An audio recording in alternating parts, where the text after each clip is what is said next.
अब संभल के बाद मुजफ्फरनगर में एक मस्जिद को लेकर नया दंगल शुरू हुआ है। 106 साल पुरानी मस्जिद पर बवाल तेज हो गया। उसकी वजह भी आपको बताएंगे। रेलवे स्टेशन के ठीक सामने बनी मस्जिद को शत्रु संपत्ति घोषित कर दिया गया है, जिसका कनेक्शन सीधे पाकिस्तान के पहले प्रधानमंत्री लियाकत अली से जुड़ा हुआ है।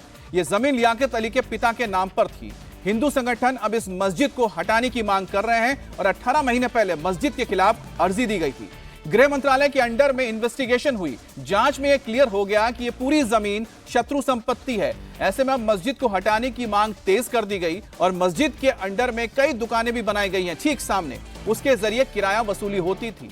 लेकिन ये जो प्रॉपर्टी है, जो संपत्ति है, ये शत्रु संपत्ति, यानी कि जो भी मुसलमान पार्टीशन के दौरान भारत से पाकिस्तान चले गए थे, उनकी संपत्ति जो है उसे शत्रु संपत्ति घोषित कर दी गई है कानून के तहत। उसी के तहत यह मस्जिद भी आती है मुजफ्फरनगर की, जिसकी तस्वीर आप देख रहे हैं।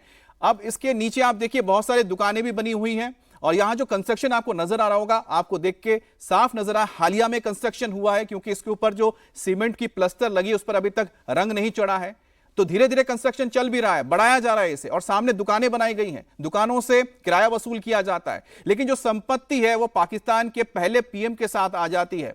अब पाकिस्तान के पहले पीएम के लियाकत अली खान के पिता जो हैं, उनके नाम पर यह जमीन दर्ज है। तो ऐसे में क्योंकि उनका परिवार पाकिस्तान चला गया, तो यह जो संपत्ति हुई ये शत्रु संपत्ति हो गई, जिस पर अब सरकार का अधिकार होता है। और इसी के विरोध में अब मुस्लिम पक्ष भी आ गया है।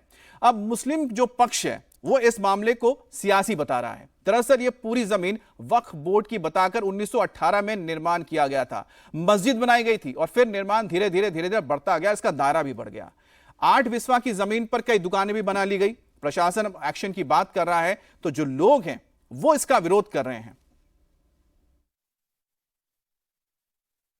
शत्रु संपत्ति तो ये है ही नहीं, बस ये है कि एक मुद्दा है जो उठाया गया है शत्रु संपत्ति को लेकर। लेकिन ऐसा शत्रु संपत्ति वाला मुद्दा शुरू से है ही नहीं। ये जमीन वक्फ की गई तभी तो इतनी बड़ी, और ऐसा नहीं है कि याद से ये मस्जिद कम से कम आज़ादी के पहले की मस्जिद है।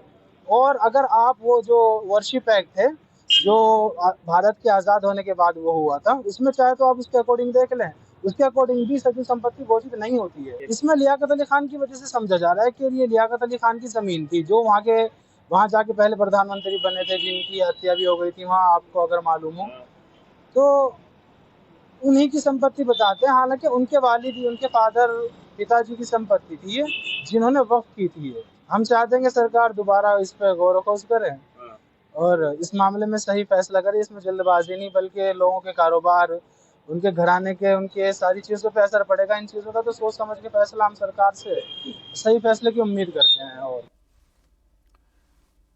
अब ये विवादित जमीन पाकिस्तान के पहले प्रधानमंत्री लियाकत अली खान के पिता रुस्तम अली के नाम दर्ज थी। भारत पाकिस्तान बंटवारे के बाद रुस्तम अली के परिवार ने पाकिस्तान जाने पर उनकी संपत्ति को शत्रु संपत्ति घोषित करने को लेकर रजिस्टर किया गया था। इस जमीन पर कब्जा करके इसे वक्फ बोर्ड की संपत्ति दिखाकर मस्जिद का निर्माण करा दिया गया। लेकिन उसके बाद जब हिंदू संगठनों ने इसको लेकर शिकायत की, फिर यह मामला प्रशासन के पास पहुंचा। अब जो वहां के जो मजिस्ट्रेट हैं, उन्होंने इस पर पूरी छानबीन की। छानबीन करके पता लगा जो दस्तावेज हैं वो लियाकत अली खान के पिता यानी रुस्तम अली खान के नाम पर ही दर्ज हैं। तो ऐसे में ये जो संपत्ति हुई ये शत्रु संपत्ति हो गई। और शत्रु संपत्ति का मतलब होता है कि इस पर जो निर्माण होगा वो सरकार के मद्देनजर होगा, और अगर इस पे कोई मस्जिद तैयार होता है तो वो अवैध हो जाता है। एक प्रार्थना पत्र के माध्यम से इसमें जांच कराई गई। जांच कराने के उपरांत जो है शत्रु संपत्ति कार्यालय, जो कि दिल्ली में है, शत्रु संपत्ति अभिकरण, उनको अपनी रिपोर्ट भेजी गई। अभिकरण के द्वारा दोनों पक्षों की सुनवाई के उपरांत ये ऑर्डर पारित किया गया कि ये शत्रु संपत्ति घोषित की जाए। जो शत्रु संपत्ति अभिकरण भारत सरकार का है, उसने दोनों पक्षों को सुना, तो उन्होंने अपने कागज दिए और उनके द्वारा जो भी दोनों पक्षों को सुना गया उसमें वो सिद्ध नहीं कर पाए। जांच में क्या पाया गया सर? जांच रिपोर्ट में तो ये था कि भाई ये जो संपत्ति है वो नॉन जेडे के तहत जो हमारा एक महल है उसमें लियाकत अली के नाम दर्ज थी, और उसी के आधार पे इसको जो है दोनों पक्षों को सुन के फिर प्रॉपर्टी में कितनी दुकानें हैं? क्या 4 दुकानें हैं और एक इमारत बड़ी सी बनी हुई है। कोई बोर्ड लगाया गया सर? अब नहीं, अभी तो बोर्ड नहीं कोई लगा है, क्योंकि अभी आदेश अभी आया है, तो इस पर हम कार्रवाई करेंगे।